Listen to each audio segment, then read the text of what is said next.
Welcome back to Anthem Etiquette. In our last episode, we explored the turbulent birth of the world's first modern national anthem, La Marseillaise, a song forged in revolution and sharpened in the fires of war. Today we turn to an anthem unlike any other in human history, not born from a single rebellion, not tied to one community, not molded by one ideology, but instead an anthem stitched together from two opposing worlds, two opposing songs, and 5 different languages, representing a nation that once stood brutally divided. This is the extraordinary story of the South African National Anthem, a living miracle of unity, a musical symbol of both suffering and reconciliation, an anthem that begins as a solemn African prayer for liberation and ends as a soaring English call for unity. It is a journey that starts in oppression, bends through resistance, explodes into freedom, and ultimately lands in the fragile triumph of democracy. But to understand how South Africa ended up with the world's only dual-origin anthem, part hymn, part march, we must go back. Back before freedom, before 1994. Before Mandela stood on the Union Building's balcony, we begin with the anthem that once defined and divided an entire country.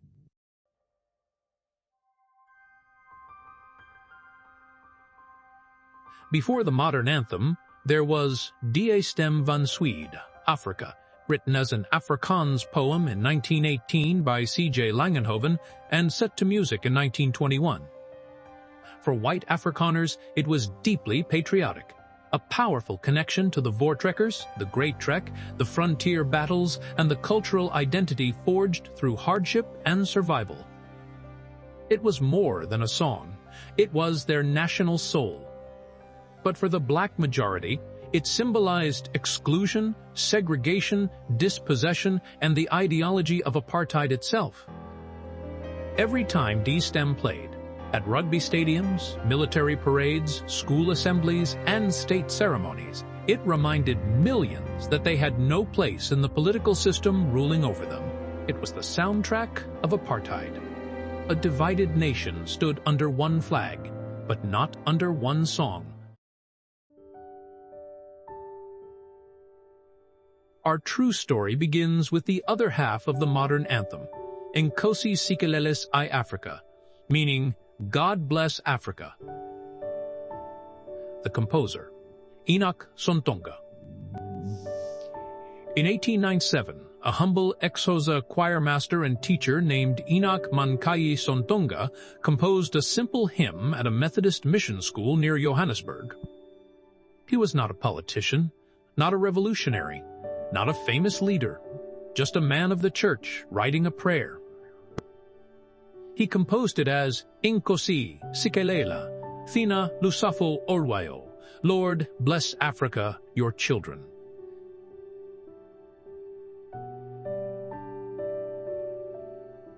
Nobody knew that this quiet hymn would transform into a global liberation anthem, but its emotional power was immediate.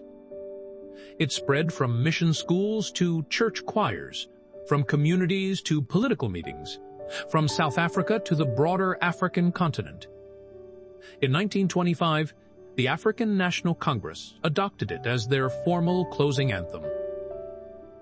By the 1950s, Nkosi Sikelel iAfrika had become the unofficial anthem of black resistance.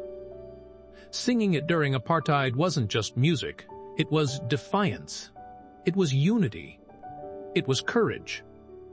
At funerals of activists, at underground rallies, during police crackdowns, in prison courtyards.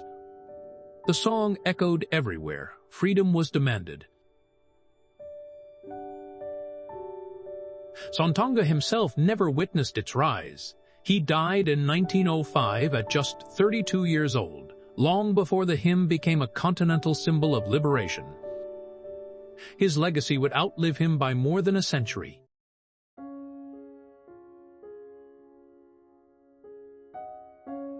Fast forward to 1994. Apartheid finally collapsed, democracy was born. Nelson Mandela walked free and became president. But a profound question remained. Which anthem should represent the new South Africa? Nkosi Sikelel iAfrika, the anthem of liberation, or Stem, the anthem cherished by the Afrikaner community? Choosing one meant rejecting millions of people. In an unprecedented act of reconciliation, Nelson Mandela announced in April 1994 that South Africa would have two national anthems equal in status. For 3 years, 1994-1997, both were performed at state ceremonies. Nkosi Sikelel iAfrika and Stem, sung back to back, two histories forced to stand side by side.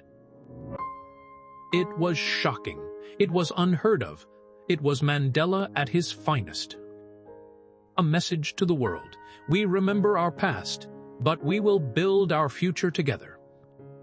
This dual anthem era healed wounds, but it was not sustainable.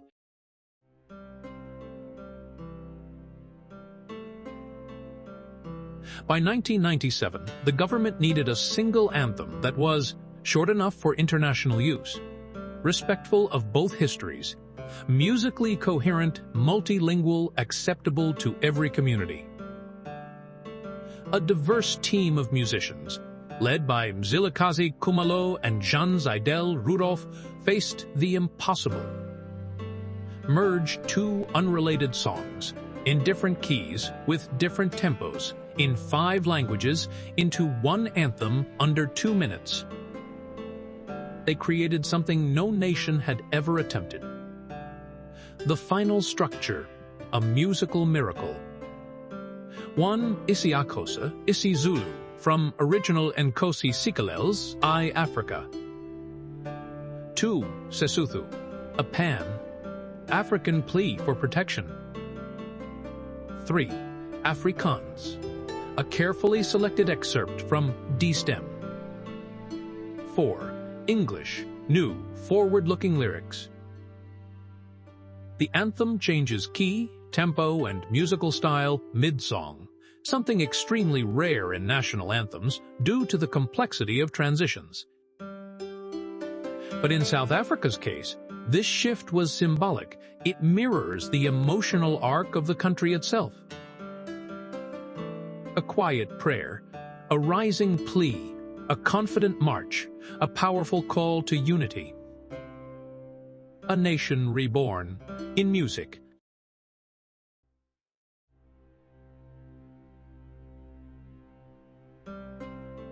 Fact 1.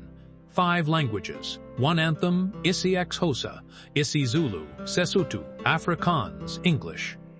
Most South Africans sing parts of the anthem in a language they don't speak, a daily reminder of unity. Fact 2. The Pan-African Anthem. Nkosi Sikelel iAfrika was also the national anthem of 1. Tanzania, 2. Zambia, 3. Zimbabwe, 4. Part of Namibia's anthem. It is one of the most influential African melodies ever written. Fact 3. The Rugby World Cup 1995. Mandela wearing the Springbok jersey. A symbol once hated by black South Africans, invited the rugby team to sing Nkosi Sikelel iAfrika with pride. It became one of the most iconic unity moments in world sports. Fact 4. Faith inclusivity. The original hymn had explicitly Christian lines such as Woza Moya, Come Holy Spirit. These were removed in the final anthem to respect South Africa's multi-faith society. Fact 5. The world's shortest multilingual anthem. South Africa's anthem is only about 1:48 long, yet contains more languages than any other national anthem on earth.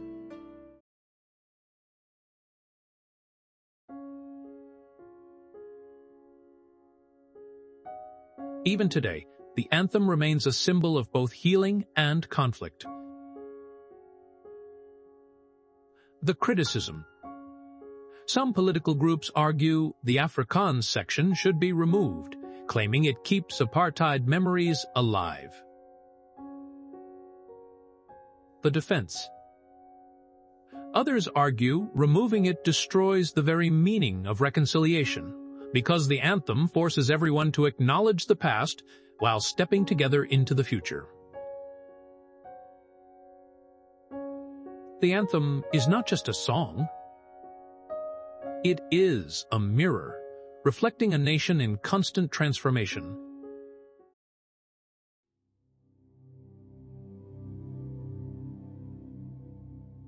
Nkosi Sikelel iAfrika didn't only influence South Africa, it became a symbol of resistance across Africa.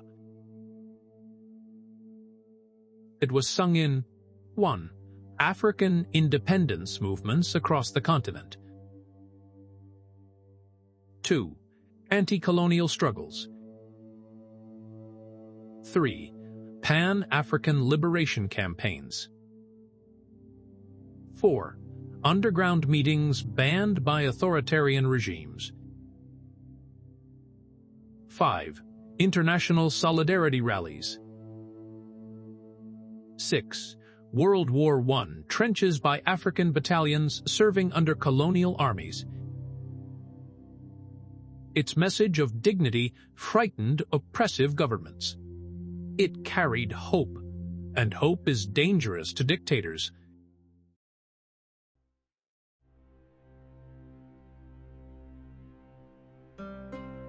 Musicologists often describe the South African anthem as a complete emotional story compressed into 2 minutes. It begins soft and prayer-like, then grows hopeful, then transforms into a march, then explodes into a unifying call. Its musical progression mirrors the nation's transformation, from oppression to awakening to resistance to unity. This is not merely national pride, this is national adrenaline.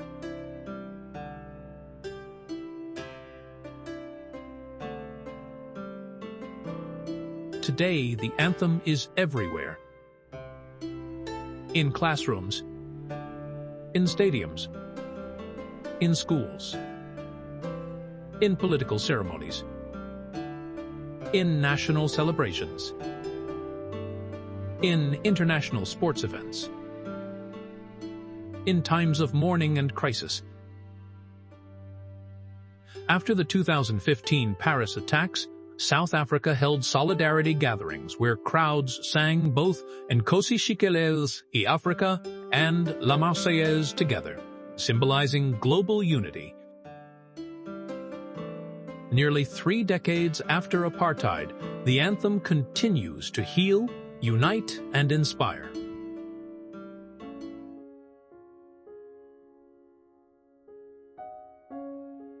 For over a century, the anthem has carried emotional weight.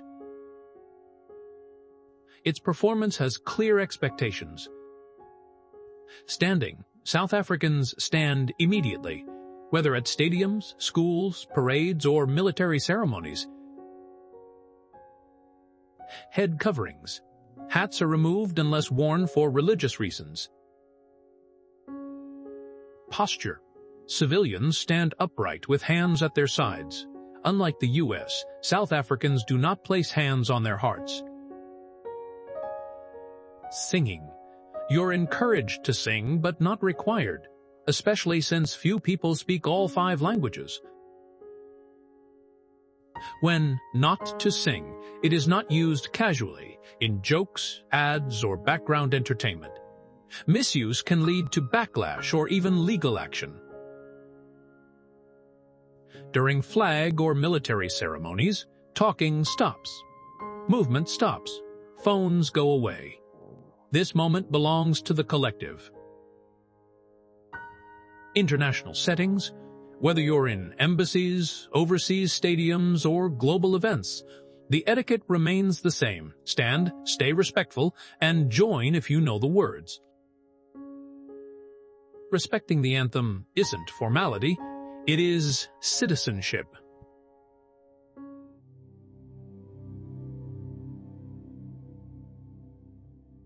La Marseillaise was the sound of one revolution. Nkosi Sikelel iAfrika became the sound of a continent yearning to be free.